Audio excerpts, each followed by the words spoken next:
নমস্কাৰ। আজিৰ এই ভিডিঅ'টো জানো হওক মেঘ ৰাশিৰ ব্যক্তিসকলৰ বাবে জুনৰ মাহটো কেনেকুৱা যাব। অ, ল, দীৰ্ঘ ই এইকেইটা আখৰেৰে মেঘ ৰাশিৰ ব্যক্তিসকলৰ নামৰ প্ৰথমটো আখৰ আৰম্ভ হৈছে। ভিডিঅ'টো চাই যদি ভাল লাগে তেতিয়াহ'লে এইকেইটা আখৰেৰে নাম আৰম্ভ হোৱা ব্যক্তিসকলৰ সৈতে ভিডিঅ'টো শ্বেয়াৰ কৰিবলৈ নাপাহৰিব। আজিৰ এই ভিডিঅ'টোত আমি এইবিলাক পইণ্ট খুব ভালদৰে আলোচনা কৰিম। এই ভিডিঅ'টো শেষলৈকে চাই থাকিব। আপুনি যদি এতিয়ালৈকে মোৰ চেনেলটো ছাবস্ক্ৰাইব কৰা নাই তেতিয়াহ'লে ছাবস্ক্ৰাইব কৰি ল'ব আৰু ভৱিষ্যতে আপলোড কৰা ভিডিঅ'ৰ নটিফিকেশ্যন পাবৰ বাবে বেল আইকনটো চুই অল চিলেক্ট কৰি দিব। প্ৰথমতে জানো হওক আপোনালোকৰ স্বাস্থ্যৰ ক্ষেত্ৰত। ৰাশিৰ অধিপতি হৈছে মংগল গ্ৰহটো। আৰম্ভণিতে ইয়াতে নিচস্থ ৰাশিত আছে। মংগল গ্ৰহটোৰ এই নিচস্থ অৱস্থাটো এইটো মাহৰ পিছত আপোনালোকৰ ভংগ হ'ব, অৰ্থাৎ 6 তাৰিখৰ পিছতে আপোনালোকৰ যিহেতু মংগল গ্ৰহটো ইয়াৰ পৰা ইয়াতে যাব, তেতিয়া আপোনালোকৰ কাৰণে অতিশয় ভাল স্থিতি হ'ব। মংগল গ্ৰহটো চতুৰ্থ ঘৰত দিগবলৰ সম্পূৰ্ণ অপজিটত আহি যায়। 6 তাৰিখৰ পিছৰ পৰা যিবিলাক ৰক্ত সম্বন্ধীয় কমপ্লেইন হৈ আছে, আপোনালোকৰ মংগলৰ ৰিলেটেড যিবিলাক বেমাৰ হৈ আছে, যেনেকুৱাকৈ খুব পানীৰ পিয়াহ লগা, চকুৰ অসুখ, ৰক্তচাপজনিত যিবিলাক বেমাৰ, আপোনালোকৰ হাড়ৰ মজ্জা ৰোগ হৈছে, এইবিলাক ক্ষেত্ৰত খুব সাৱধান হ'ব লাগিব। তাৰে আগৰ সময়ছোৱাত আপোনালোকে এই জুন মাহৰ 6 তাৰিখৰ পিছৰ পৰা নিৰোগী স্বাস্থ্য উপভোগ কৰিবলৈ পাৰিব। মংগল গ্ৰহটো বলি হোৱা মানে আপোনালোকৰ কাৰণে এটা অগ্নিতত্ত্বৰ গ্ৰহ, যিহেতু অগ্নিতত্ত্ব ৰাশিত যাব, এইটো আপোনালোকৰ দেহৰ ৰোগ প্ৰতিৰোধ ক্ষমতা বহুত মজবুত কৰি তুলিব।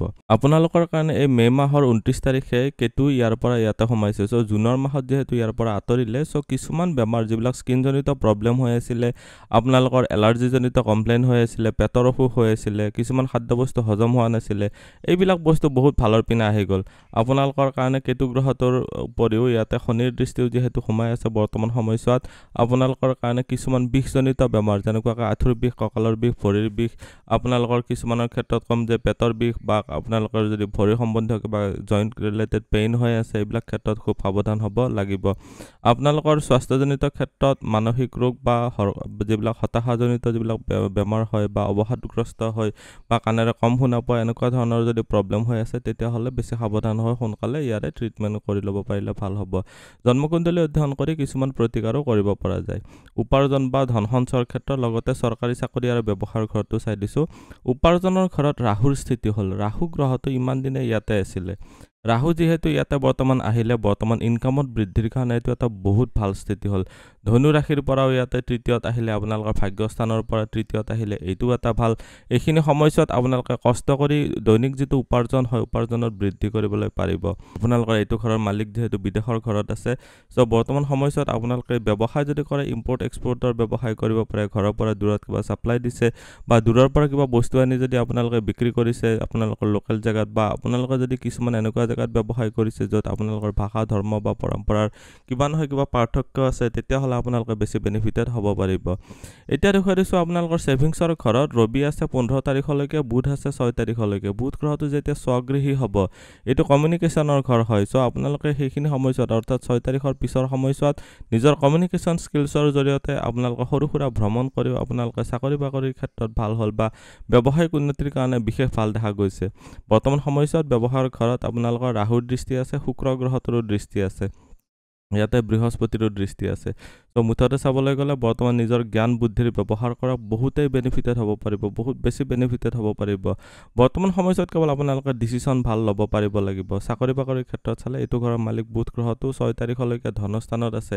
6 তাৰিখৰ পিছৰ সময়ছোৱা পৰাক্ৰমৰ ঘৰত আহিব। এইটো পৰাক্ৰমৰ ঘৰৰ লগতে আপোনালোকৰ কমিউনিকেশ্যনৰ ঘৰ হয়। বুধ গ্ৰহটো যিহেতু এইবিলাক ক্ষেত্ৰৰ কাৰক হয়, আপোনালোকে কৰ্মপ্ৰাপ্তিৰ কাৰণে কি কৰিব লাগে, কি কৰিব নালাগে, এইটো ভালদৰে নিজেই জানিব। আপোনালোকে নিজস্বভাৱে আপোনালোকে সলিউশ্যন কৰি ল'ব পাৰিব। ইয়াতে এটা প্ৰব্লেম হ'ল যে আৰম্ভণিতে ইয়াতে দেখিবলৈ পাৰিছে যে চন্দ্ৰ গ্ৰহটো বাৰু আগবাঢ়ি গুচি যাব, তথাপিও কৈছোঁ যে আৰম্ভণিতে ইয়াতে 6 তাৰিখলৈকে পিয়ৰলি আপোনালোকৰ কালসৰ্পযোগ ফৰ্মেশ্যন হৈ আছে। বৰ্তমান সময়ছোৱাত আপোনালোকৰ নিজৰ জন্মচক্ৰ চায়ো ইয়াৰ ওপৰত কিছুমান প্ৰতিকাৰ কৰিব পাৰিব লাগিব, নহ'লে কালসৰ্পযোগটো কেনেকুৱা কৰে, মানুহৰ কিছুমান দিশত উপায়বিহীন কৰাই দিয়ে, বহুত চেষ্টা কৰিও যিটো ফল নাপায়, তেনেকুৱা হৈ থাকে।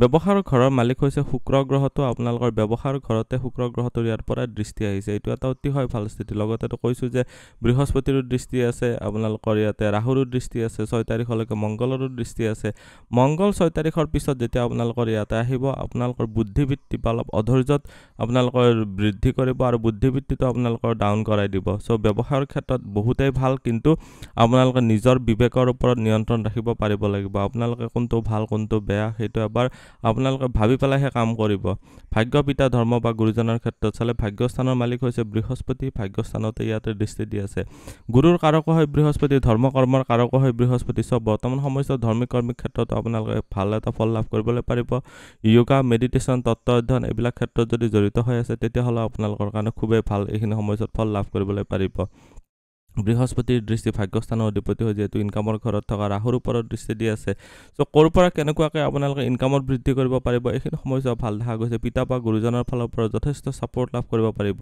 ভাগ্যস্থানত অৱশ্যে শনিৰো দৃষ্টি আছে সো ভাগ্যটো সদায় ইমান স্থিৰ হৈ নাথাকিব সময়তকৈ অলপ দেৰি হ'ব পাৰে কিবা এটা ৰিজাল্ট পাওঁতে এইখিনি অলপ ধ্যান ৰাখিলে হ'ল প্ৰেম প্ৰসংগ বা বৈবাহিক জীৱনৰ ক্ষেত্ৰত চালে লাভ ৰিলেশ্যনশ্বিপৰ ঘৰত কেতুৰ স্থিতি এইটো এটা বৰ এটা অকাৰক গ্ৰহ বুলি ক'ব লাগিব আপোনালোকৰ কাৰণে এইখিনি সময়ত প্ৰেম বা আপোনালোকৰ অবিবাহিতসকলৰ কাৰণে লাভ ৰিলেশ্যনশ্বিপৰ ক্ষেত্ৰত বিৰক্তি ভাৱ আনিব পাৰে এইটো ঘৰত মংগলৰ যেতিয়া স্থিতি হ'ব তেতিয়া আকৌ মংগল আৰু কেতু যেতিয়া লগ লাগিব খুব কাজিয়া পেচালৰো সৃষ্টি কৰিব সো লাভ ৰিলেশ্যনশ্বিপত যিসকলে আছে তেওঁলোকৰ কাৰণে কৈছোঁ খুবেই সাৱধান বিবাহৰ কাৰণে যিসকলে ভাবি আছে বা যিসকল অবিবাহিত আছে তেওঁলোকে যিসকলে বিয়াৰ কথা ভাবি আছে বহুতেই ভাল বৃহস্পতিৰ দৃষ্টি শুক্ৰৰ দৃষ্টি আহি আছে বিয়া হৈ যাব কনফিউজন অলপ আহিব পাৰে যে কাক বিয়া পাতো নে নাপাতো এনেকুৱা ধৰণৰ অলপ কনফিউজন আহি থাকিব দুজনৰ সৈতে আপোনালোকে পৰামৰ্শ কৰি আগবাঢ়িব পাৰিলে আপোনালোকৰ কাৰণে খুব বেনিফিটেড হ'ব সাধাৰণ শিক্ষা আৰু উচ্চ শিক্ষাৰ ক্ষেত্ৰত চালে সাধাৰণ শিক্ষাৰ ঘৰত চন্দ্ৰ আৰু মংগলৰ যুতি আছে 6 তাৰিখলৈকে মংগলৰ ইয়াতে স্থিতি আছে আৰু ইয়াতে অইন কোনো গ্ৰহৰ ডাইৰেক্টলি এছ'চিয়েশ্যন হোৱা নাই